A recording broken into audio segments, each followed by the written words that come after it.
this is Nazzal, and I'm going to be talking about the What Should Have Been Home collection. What Should Have Been Home is about Palestinian resistance against oppression.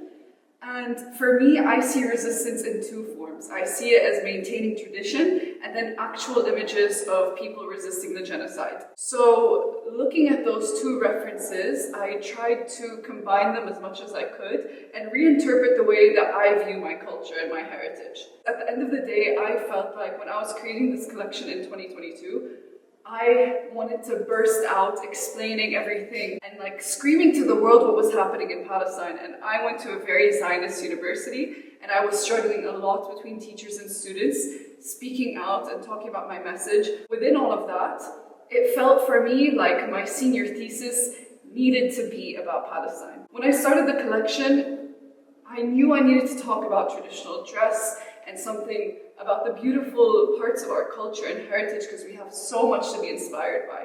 But the only thing is I didn't feel comfortable talking about Palestine without directly addressing the genocide. And now I want to deep dive into every single story behind all the pieces. For me, I actually started the collection I worked with refugee women over the summer to create different pieces with macrame and rope. That didn't end up working with my collection. And I scratched it, and then it eventually transitioned into the coin piece, which I'm going to talk about later. So I started actually with macrame, and I have a couple of pieces which is going to be for the current collection that I'm working on. But since we're talking about 2022 to 2023, the What Should Have Been Home collection, for me it starts with this image.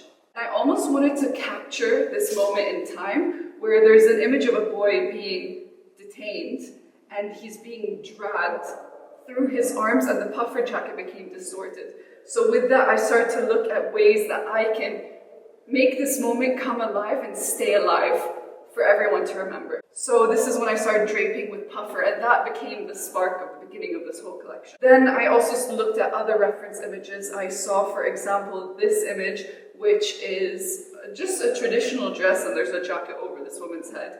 And for me, I was like, wow, that's so interesting. What if the sleeves become bows? And that actually sparked, I was in Paris, in university, on the metro, on the way to school, and I'm sitting there and I see this beautiful hijabi woman wearing a hijab, and she tied her hijab like a bow. And it was so beautiful, the way it was draped, and so feminine, that I almost wanted to incorporate that. So when I saw the sleeves here, I immediately thought of this bow. And that's kind of how I decided to start doing bows in reference to the hijab shape and the khamar silhouette. Also, if you hear any barking, please ignore my dog, he's a yapper. Other reference that I saw is the way you tie a keffiyeh at the back of your head. I wanted to see that just larger scale, so instead of the back of your head, at the back of a jacket. So instead of actually copying the keffiyeh print, I'm copying the actual shape and how you tie it. And that also tied into the bows and how bows are tied. And so that became this first piece. And then from this piece, I ended up going into another traditional silhouette, which has this almost egg shape, egg-like silhouette. And this was actually it was a happy accident. I wasn't necessarily trying to make the silhouette, but it almost ended up happening on its own.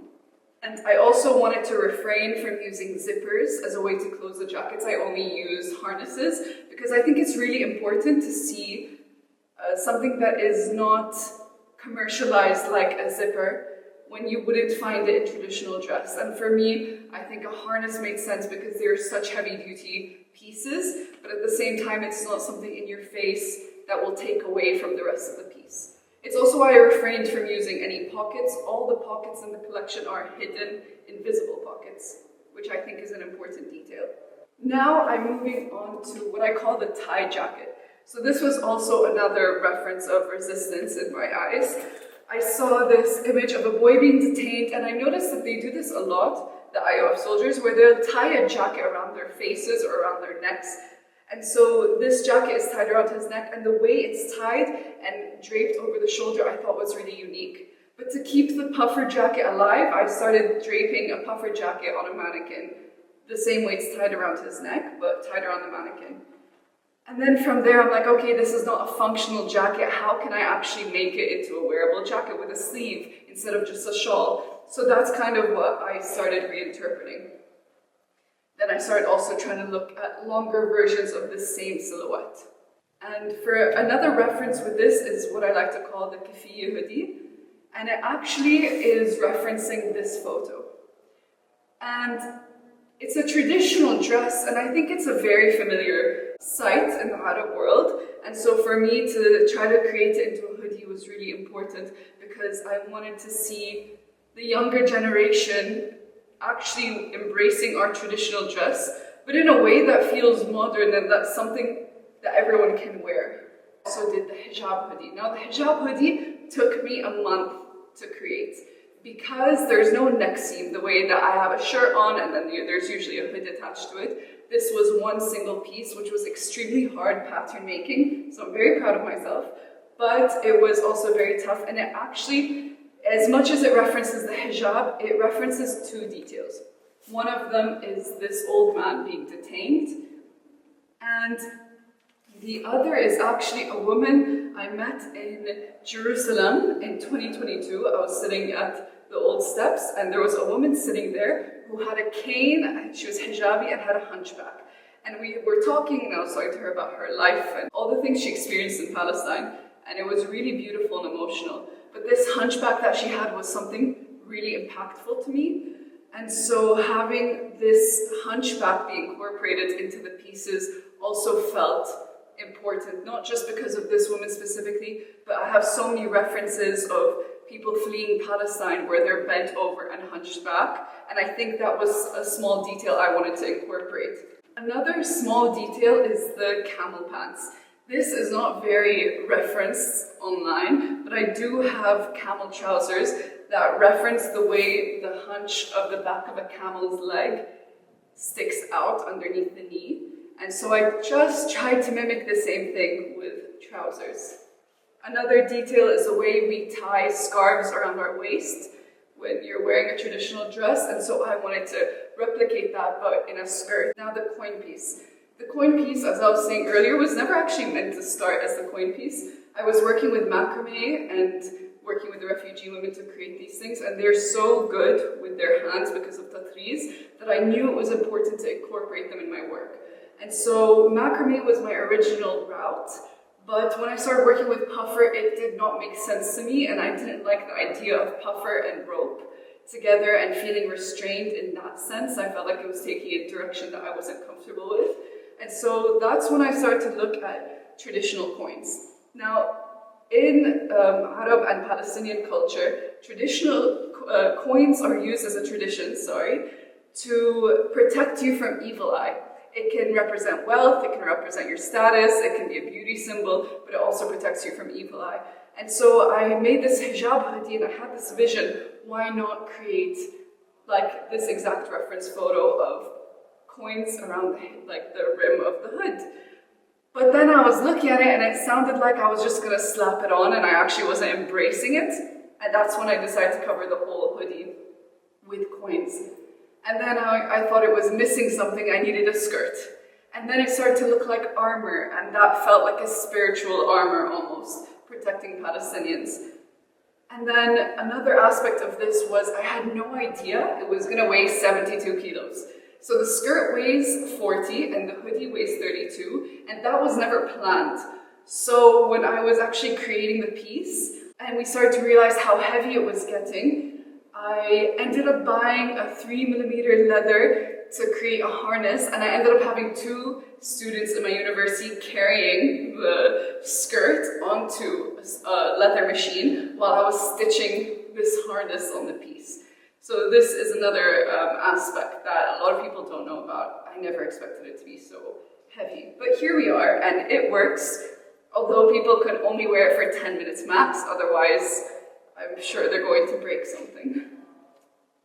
And working with these women on this piece was important because I got to hear stories about my home that should have been my home, and at the same time I got to see and understand culturally how important it is to actually sew with your hands. And now the more I sew with my hands and the more I use my hands in design, I feel more connected to, it's like very cliche, but my ancestors and my tradition, and it's actually so important to me now. it really shaped the way I look at my work and my future when it comes to fashion. And I think another beautiful thing about the coin piece is you can hear it before you actually see it. It's super loud, it makes so much noise, it's so impactful, and the sound is really beautiful and emotional, which I'll insert a clip.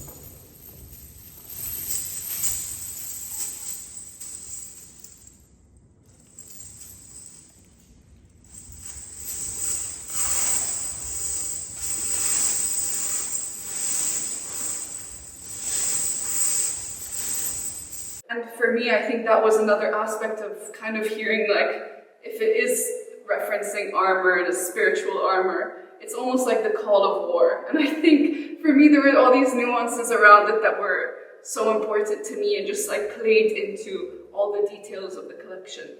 Now, this piece no one knows about, but I've been dying to speak about, is the camel skin, right here.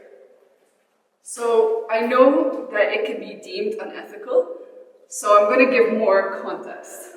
Now, camel skin is extremely relevant in the culture. We use it in carpets, we can use it in tents, in Bedouin culture, and it is tradition to sacrifice a camel and feed the meat to actually those in need.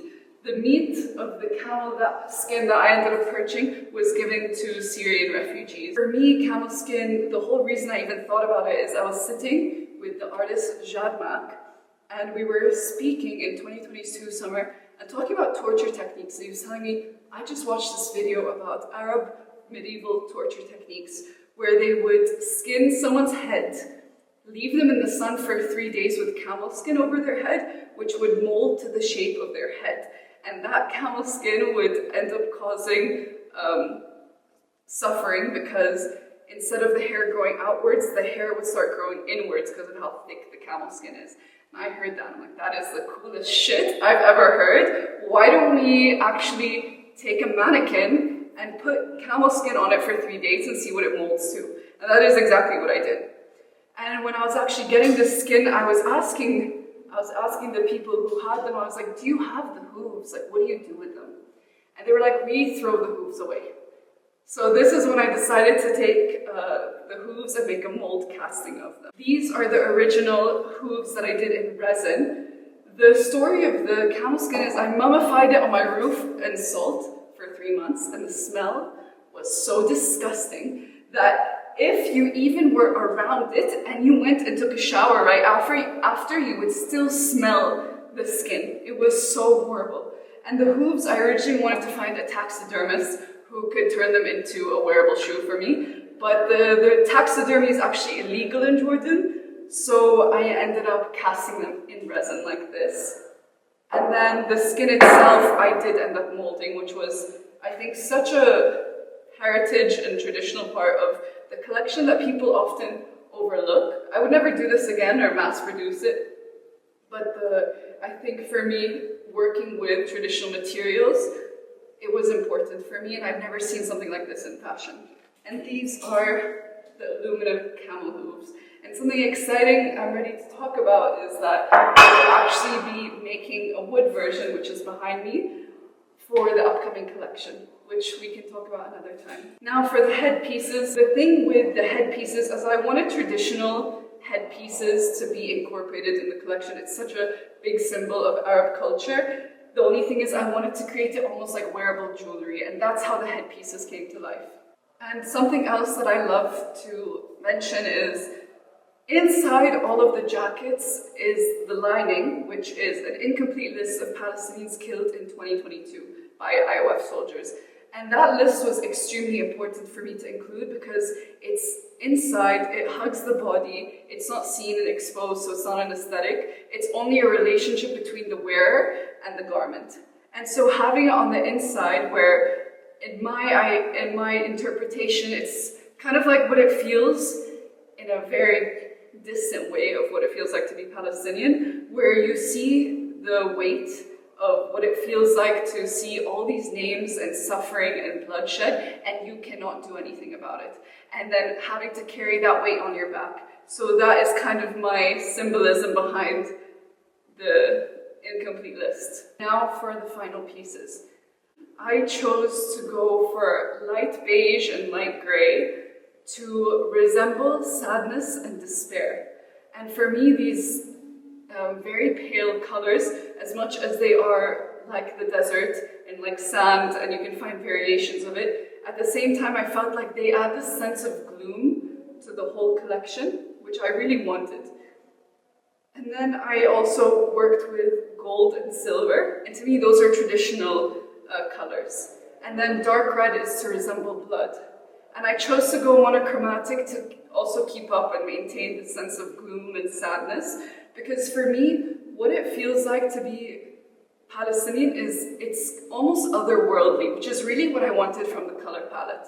Because there's so many Palestinians who've never lived in Palestine, third generation, first generation, second generation, Palestinians who visited, some who've never visited, and some who've lived their whole lives. But no matter what, people claim their heritage, the Palestinian heritage, more than anything. And to me, that is something of almost another universe, another entity that's really emotional and spiritual. To have so many people, regardless of whether they're displaced or not, or third or second generation, they are still claiming their heritage as if it's theirs today, like they were born and raised there. And to me, that is so important. So I think creating this otherworldly feeling was important to me, because I wasn't trying to be like, this is exactly what we are. I wanted a more symbolic version, an art piece overall, of how it feels to be a Palestinian. And when I did shoot the video in Wadi Rum, it's an empty land, and it's not used, like there's no buildings, there's no commercialization, it's traditional Bedouin culture. And to me, that was also really important, because it's the land itself, which is something we're missing and is taken from us. And so having it kind of ambiguous and open. And then at the same time, I kind of feel like when I had some comments from people telling me that, you know, you're shooting in the desert, you're westernizing us. And I was like, you know, but this is our land, and this is our desert, and these are our camels. Why can't I claim back our heritage and our culture instead of it constantly being viewed through a Western lens? I wanted the pieces to be really large and big and grand, because I wanted it to be like, I'm screaming this collection. I'm trying to get all of my emotions out there. So when I am making a collection that's so important and impactful, and actually one of the core things that are part of it is that it needs to feel empowering, I needed these large-scale pieces to kind of be in your face. Like, you can't ignore that this is in front of you, that this giant puffer jacket is in front of you. Another part of this is I worked with specific material. I worked with nylon, I worked with and leather, because I think those two are preservation, and they are resistant to weather conditions. And then a different aspect is I worked with jersey cotton, which is traditional, or silk. So those are like my two play of fabrics that I had. And there's an aspect I never talk about. The back of this gold puffer jacket has a zipper that pulls down to show the incompleteness from the back. And that's my version of saying someone's been shot in the back and the names come out.